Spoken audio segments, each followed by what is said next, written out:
Hi everyone and welcome back to part 2 of our accessibility Techy Tea Break, looking at speak selection on an Android device this time.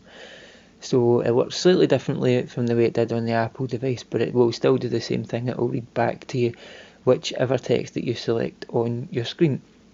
So activating this on an Android device is similar again, so into your settings app, and depending on which version of Android you're using, your settings options all run down the left hand side, so you might find that you have one just called accessibility. If you are struggling to find that, you can always use the search box at the top there and just type in accessibility and it'll take you to it.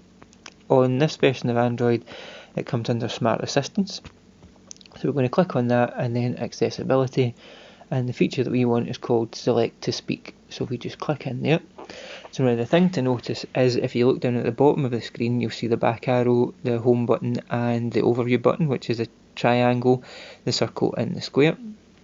Now once we turn on select to speak, you see it tells you what it has to access on the device, so you hit OK for that, and you'll see that now a person has popped up next to that square just to the right hand side.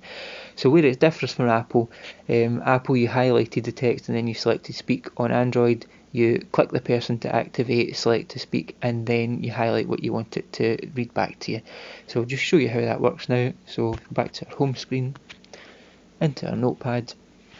We click the person to start speak to select. Now depending on which version of Android you're using, that might just look like a speech bubble like you would see in your message app, and here it's a play and a stop button.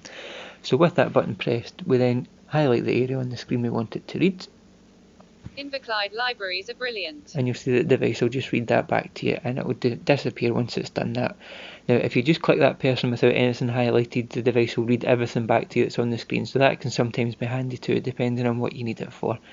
And again, this will work for any app that has text that can be highlighted, so it will work for your emails, web pages, ebooks if you're using them, and so on. So again, a really useful feature and really easy to use as well on your Android device. So again, we hope you found that useful, and if you did, we'd love to hear your comments below.